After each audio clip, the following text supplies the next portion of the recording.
thank you so much for joining us.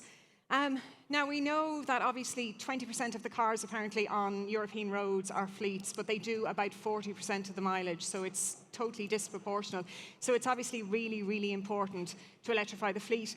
So all of you are coming to this from a very different perspective. So if I could just go to each of you, first of all, to define the nature, first of all, of your fleet, the timeline involved, and what the really biggest challenges have been. So Leanne, if I could come to you first. Yeah, absolutely. So I guess for us it is very different to a normal fleet, because our fleet, or the fleet that we work with, is made up of independent contractors, so self-employed taxi drivers that choose to work with Freenow. So we very much rely on the NTA grants that are available, so the ESPSB grant, the SEI grants that are available, and they really are key with being able to support drivers in making that switch. So in terms of our goals, if you're happy for me to jump straight into that now.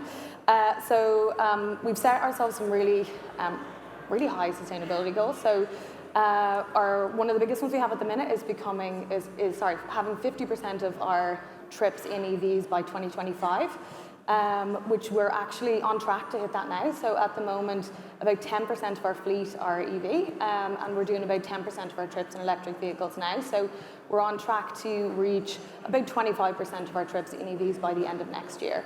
Other than that, our kind of broader goal is by the end of 2030 to be net zero. So again, kind of working really hard on that and kind of making sure we're really driving that forward the whole time. For us, I think our challenges will be very different to the likes of yourselves, because it's about educating drivers and making them want to make that decision for their business. So it's not about us deciding what's important for Freenow and our business. It's about empowering drivers to kind of arm them with the knowledge that they need to be able to make a really informed decision about changing their business completely. So taking something that's been the norm for them for the last 20, 30 years, if that's how long they're in the industry. And they've a lot of challenges around like range anxiety. If they pick up someone in Dublin Airport and they want to go to Cork, are they going to be able to do that? And there's a lot of concerns around kind of whether they have accessibility for home charging, and what the public charging infrastructure looks like now. So they're real concerns for taxi drivers. So I think that's been a real challenge for us to be able to kind of identify what those key barriers to them making the switch are, and really help them to overcome those barriers and kind of educate them about not just the savings for their business, but kind of those long-term goals, essentially. Yeah.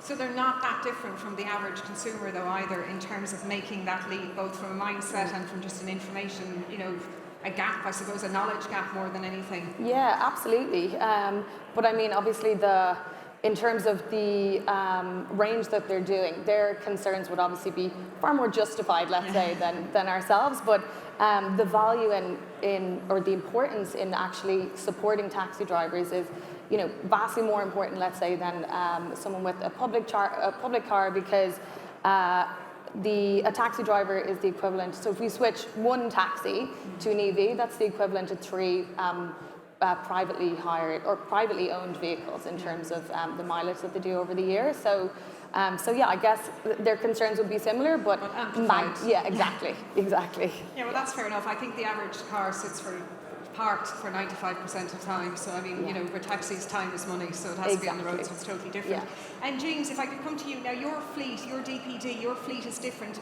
Am I correct in saying your drivers operate as almost self-employed, or they are? What way does it work? They buy their own vans. Yeah. So it's similar in some ways to Leanne, but very different in others. It would be a mixture. Right. We do have a lot of owner drivers. We do have a lot of employees. The operation itself is franchised. So we have 35 franchise depots on the island of Ireland. And similar to Freenow, obviously you're trying to convince people to go electric, but a little bit different is we're drawing from a much smaller pool of available vehicles. There's only a handful of electric vans on the market today that have enough cubic capacity to fit all of our Christmas presents, enough range to do the route, and obviously then the cost is a huge consideration as well. Like some of our e-vans can be €65,000.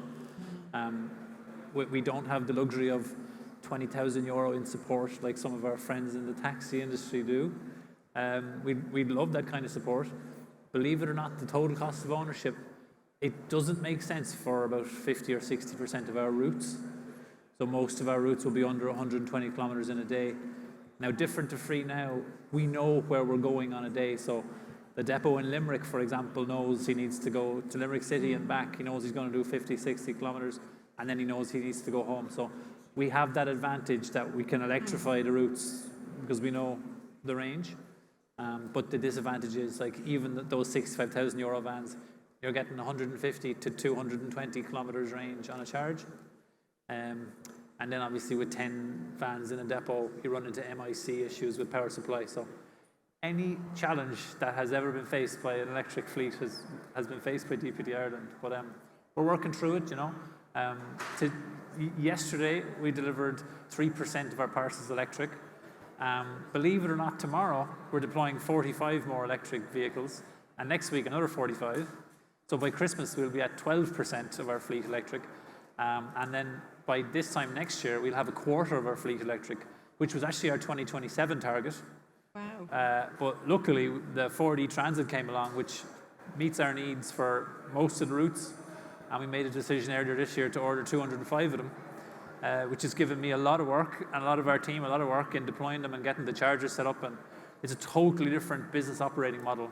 Instead of being able to run down and get a jerry can, you have to, download the ESB app, which is totally new for so many people. You've got chargers going into people's houses, so we would never put a fuel pump at a person's house. It's totally different. And then you've obviously got things like the range issues and running out of batteries. And we had a couple of vans come back last week with bald tires, and we said, oh, but the van is regenerating. Why are the tires bald? We checked the brake pads, and there was nothing wrong with the brake pads. So we discovered that the torque was so good on the new vans that they were just flying off the mark at the green light. And so we've had to adjust as well, even things like speed limits to keep the range. So every kind of bit of challenge driver training involved there, yes. Driver engagement. Yeah. Yeah. And tell me then, James, what is the timeline then for DPD if you're exceeding your targets already? Well, yeah. So we're going to be the most sustainable parcel delivery company in Ireland.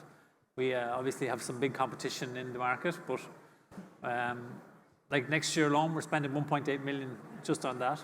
Most of that is actually subsidising the cost of the vans to drivers, because we've a promise to drivers, whether you're an employee or a subcontractor, you will get an electric van for the same price as a diesel. So whatever the market rate is, you're paying for a diesel van. And what is the difference between them at the moment? 411 euro a month. Okay. So we're spending 1.1 million next year just on subsidies in order to facilitate the transition to electric. And like, we're not getting paid anymore to do that. That's just because we have a decarbonisation target. We're part of DPD Group, which has set it as a priority in 350 cities. Dublin, Cork and Belfast are part of those, so we're going for it. So yeah, by this time next year, a quarter of our fleet will be electric, and we'll just keep going from there. And to your question, I suppose, once we hit 100% electric, we're done. we're going home. But yeah, I don't know. We'll have to see. We'll get back to the challenges again, because we will come back to them. Amit, if I could ask you the same question then, where are you in terms of the nature of your fleet, and how near are you to achieving your targets, and what has been the challenges to date? Sure. So Schneider Electric, we operate 30,000 road vehicles around the world. Across Ireland and the UK, it's about 1,400. Schneider, as a group, are committed to the EV100 initiative. So that is to decarbonise our fleet by 2030. In the zone, we've taken the commitment to decarbonise by 2025. So within the next 2 years, we want to have all of our road vehicles, which are your salespeople driving 300 miles a day, visiting customers, going completely electric in that space. We took the decision to do it early because core to our business is sustainability and that transition to net zero, but also we're a supplier in this market as well, so we need to understand customer pain points. What we found really early on was actually, this was 2-3 years ago, being able to implement charging at home, at work, and on the go is very difficult. Infrastructure needs to be there because we need to be covering the country, Ireland, UK, wherever it is, within hours to meet our customer demands. But at the same time, answer customers' needs, parcel delivery service, for example. So we're 50% of our way there. and we are aiming to get the other 50% done in the next 2 years. A large part of that is down to availability of vehicles. How many vehicles can we actually get from OEMs and car manufacturers into the zone to be able to service that demand? And also have a really structured rollout program, because ultimately we know we can fulfill the demand based on leasing cycles, how quickly vehicles are turning over. But then also getting labour, physical people to go and do the work needs to be programmed, because this is a growing market. It's an industry that has a skill set shortage as well. So when you put all those factors into a mix, we took the decision to go early on it, really try and learn. And we learned a lot of underneath the skin problems that are in the industry. We're all in the same situation with component shortages, supply chain shortages, but partnerships, I think Kevin said it in his speech earlier, that actually with working with the right partners, understanding the right network of providers, good experience really helps get over those obstacles early on. And we're now transitioning, I think, our head office into completely electric. And then also our cars go home a lot of the time. All of our people take our cars home. And how we take drivers on that journey is really important. I think mandating it, saying we're going electric, is very difficult for people to accept. So how do you actually incentivize a homeowner to think about charging their vehicles at home? How do they pay for that electricity? How do you offset that against a business cost? All of those things come into the equation when we start trying to electrify completely different environments that we've never done before. As somebody who has a lot of experience in this area, Amit, is there a right way to introduce the concept of electrification to a company, to fleet electrification? I mean, I'm sure that there's the wrong way to do it. What would you suggest is the right way? I think ultimately we took the policy of being a part of the EV100 initiative for a reason, to start focusing our fleet management teams, facility managers, to start thinking about the program of electrifying. So, we're now challenging people within organizations to start thinking about completely new concepts and ideas. So by putting it as part of our business strategy, being part of the EV100, that really helped us focus our minds at a corporate level, and that filtered down really well. We also tie that in with RE100, which is 100% renewable energy, so thinking about sustainable energy along that program, and EP100, because obviously as you electrify, you're going to increase your electrical output and demand. So EP100 means that we're committed to doubling our electrical usage in that time as well. So within the next less than a decade, we've agreed at corporate level to go completely electric for our transport, go completely renewable energy, and also double our energy consumption as well in a complete sustainable way. So I think really if it comes from top down, it helps drive that strategy to focus the right.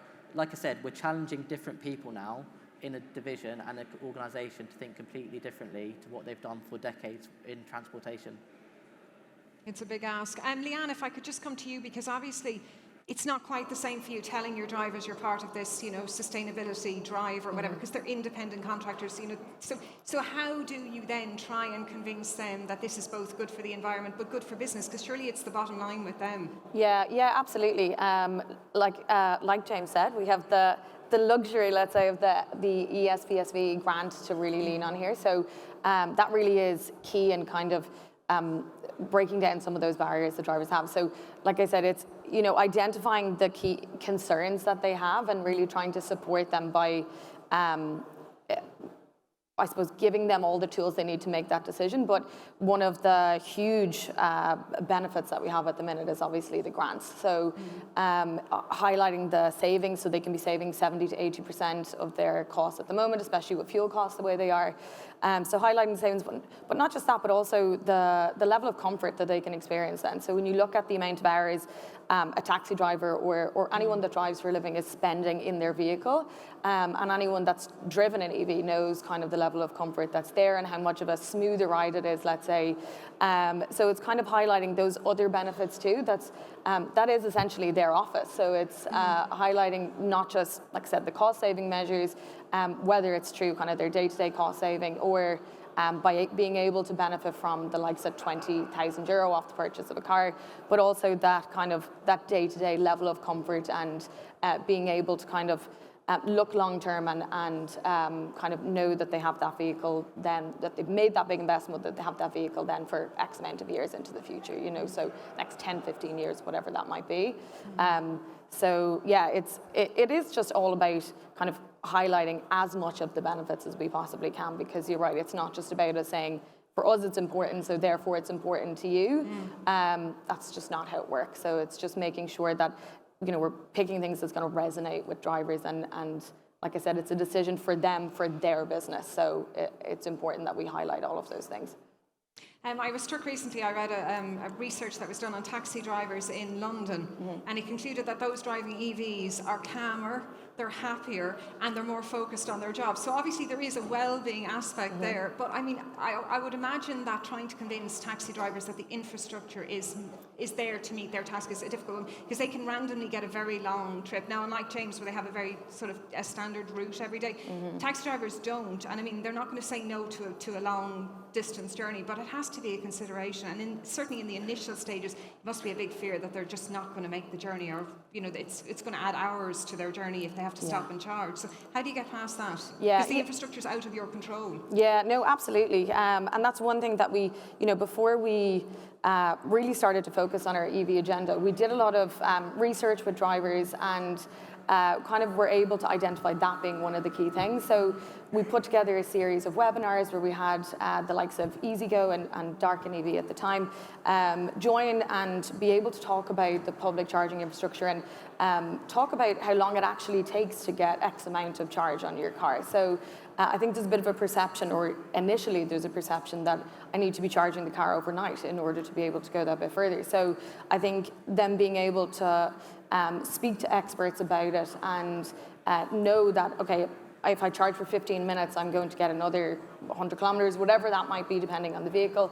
That kind of alleviates those fears a little bit about them feeling like it's much longer than it actually needs to be. And we also did that by, we've hosted a couple of events similar to this actually in Hall 42, where we invited taxi drivers down. They were able to meet OEMs, meet loads of experts in the industry, where they could really answer any of those questions under one roof. And we did a lot of sessions like this with Q&As, where they could really kind of drill into the nitty-gritty of those things. So where can I charge? How long will I have to wait? How long is it going to take me?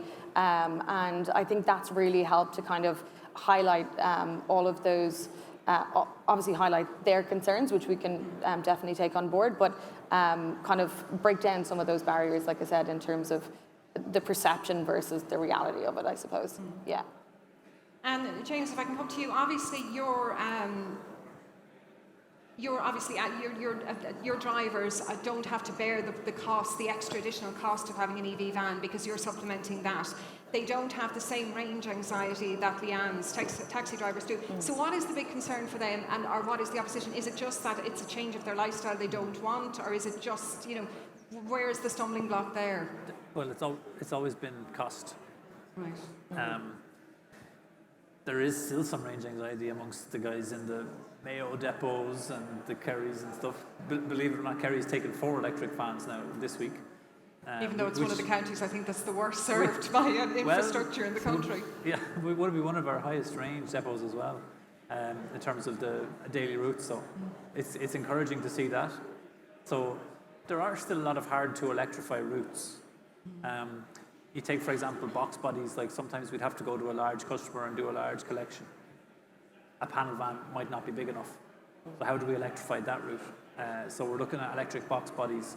Again, even less range, because obviously the bigger the van, the lower the range. But there are some depots, like I was just speaking to Maxis today about getting a demo of an electric box body for our Blanchardstown depot, because they only go down the road to do a customer collection and back up. So even 150 kilometers range is actually sufficient for that. And I think it's a mental barrier as well. The drivers have been driving a diesel van for however many years. They know it works. It's reliable. It's like, say, it's their office. So it's just like, it's change, isn't it? Where we've seen the most success is really where we have a depot that had all diesel vans. We put in 1 or 2 electric vans, or maybe we give them a demo for a couple of weeks, and all the drivers come over and start asking questions, and can I have a try of that? It's just getting them into them. They don't have a clutch anymore, so their left knee is thanking them. They're stopping and starting all day, so when they come up to a stop, they're regenerating power and off they go again. So in a way, electric vans are ideal for that. And it's quieter, like you say. It's a calmer environment to be in. So it's just I think it's just a matter of time, hopefully. However, the minute there's a problem with this new wonderful electric van, everybody knows about it. It spread like wildfire that there's some issue with some button or something. So I suppose I'm also a little bit of an internal PR agent for the electric vans, and if there is an issue, we clamp down on it very quickly, we get it resolved, and make sure it doesn't happen again. So it's just change management, I suppose. But those drivers that are coming with us are also benefiting from the biggest saving. So that massive support that we put in place, it's not going to be around forever. The price of an electric van is going to come down as most technology does, and so will our support, so will our subsidy scheme. So the guys that sign up early will actually stand to benefit the most. So those are our leaders, our early adopters, and then the laggards, they'll be left behind until eventually they're forced to change. And how much has the lack of choice in terms of vans been an issue? Because unlike the passenger market, it's been much better serviced, and even now there's more models all the time. But vans there still seems to be very few, and even on the horizon there isn't a huge amount coming. So how much is that a problem? Because obviously for them, in terms of choice, there isn't a huge amount. Yeah, well, I mean, there isn't, but I mean, there's also issues with diesel vans because everything with chips, there's an issue nowadays. But we got in there early. We ordered 100 at the start of this year. We ordered another 105 then just before summer because we weren't sure how long they'd take. We were told a lead time of 3 months and it turned out to be 6 months, and that's fine. So we're actually doing okay with supply, certainly on the 4D transit side. With other vans, they're just not big enough. Some of our freight is too bulky. The average kind of a shoebox size thing. We don't have envelopes like some other delivery companies I won't name.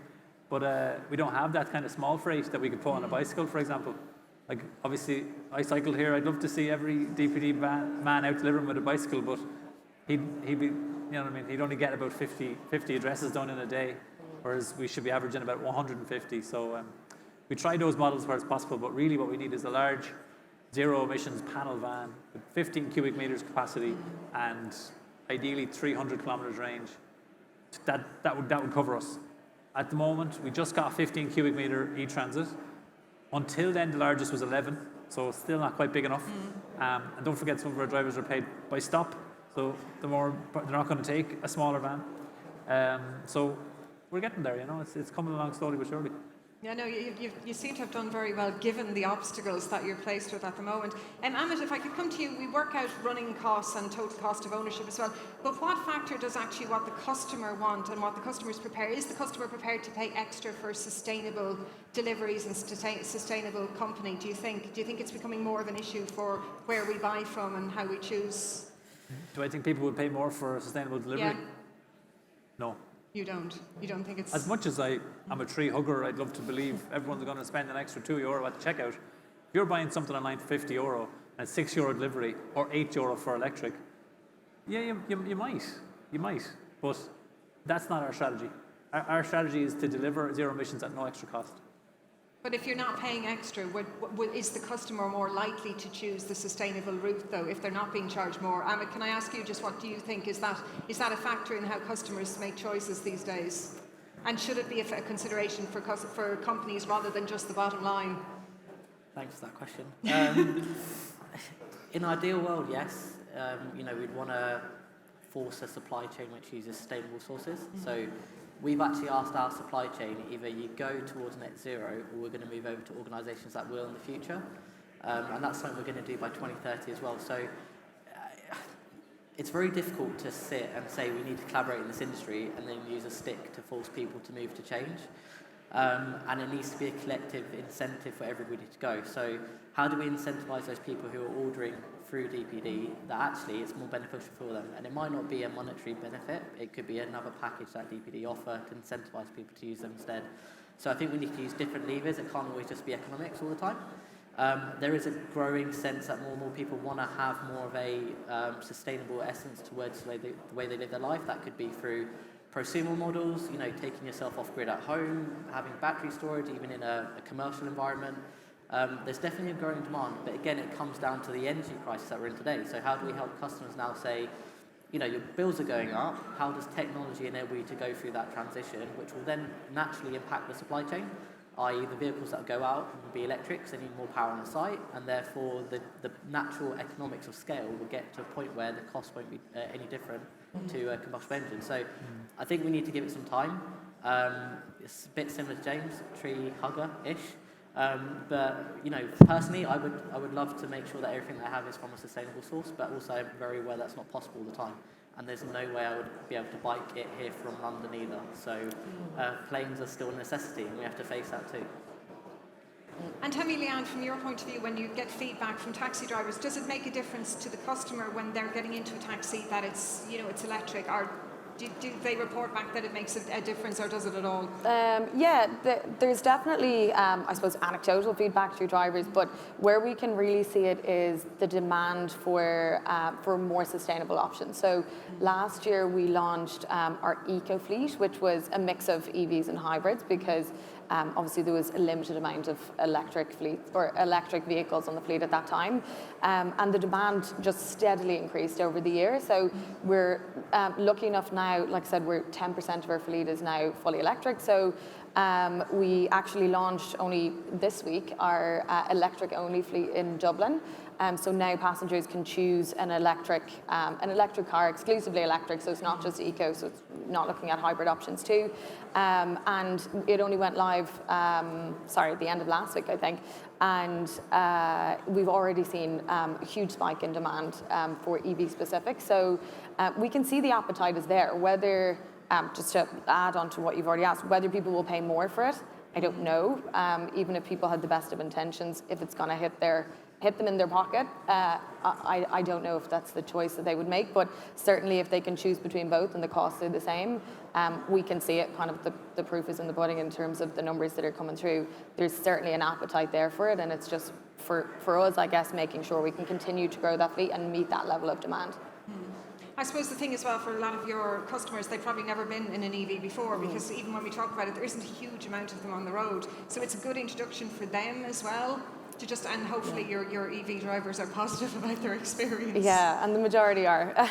But yeah, absolutely, and you're absolutely right. Maybe it is the first time that they've been in an electric vehicle, and like we've already said, we know it's incredibly comfortable, it's very quiet, it's a very smooth ride. So if it's a way of even introducing it slowly into their life, and it's something that they then will hear about, as we know, a lot of taxi drivers are very happy to talk when you're in the car, and are very happy to talk about their experience with their cars. And I've had it when they don't know I work in Free now, and they're chatting about the savings that they've made and how they love it, and it's changed kind of their comfort levels day to day. So, if a small amount of that is trickling through to passengers, it might start to have an impact on their opinion of electrics, and might be something that comes to the forefront of their mind then when they're making their next choice. And James, have you noticed any of your drivers deciding to go electric themselves, or for their own cars or their own family? We did have a number of vans there in our leash depot, and a couple of the subcontractors wanted to park their vans at home, and we said, okay, you'll have to get a home charger. And within about 6 weeks, all four of them had got home chargers set up themselves, which I was pleasantly surprised by. So there is a willingness there. I think those four guys seem to think this is going to happen anyway. I'm going to, either my wife or myself or whoever visiting me is going to need an electric point in our house at some stage. Why not now, when there's a €600 grant available, very easily accessible? And just on to Leanne's point there about being able to choose a fully electric taxi, we're also going to be able to send you a notification when you're going to get a parcel delivered on an electric vehicle. You'll get an email and a text that says your parcel is being delivered on an electric vehicle. So it'll also kind of raise awareness about electric vehicles in that sense as well to the public. Okay, and Amit, just one last point to you. What do you think is the impact in terms of your employees when when your fleet is electrified, in terms of their lives and what the choices that they make outside of work? I think most of the feedback we get today is around how do we go the next step now? Because a lot of people who have electric vehicle chargers installed at home, they want a seamless experience and they want minimum disruption. So actually, they're well aware that they need to be more sustainable because that's a lot of the values they buy into and what they believe in. So actually, the next step there that we're seeing a lot of is actually how do we take a charge point and make it a net zero home? How do we start incorporating other technologies, take ourselves away from dependency around energy prices, grid connection, etc. And it's actually really creating a lot of exciting conversations in the company. Drivers before were being told to do something. It was very much a business idea to go electric rather than being an inclusive idea. A lot of the conversations that we started having after the first, say, 6 to 12 months was actually bring your husband and wife into the conversation, ask them what they see as important, and then start creating a more inclusive scorecarding system rather than making assumptions.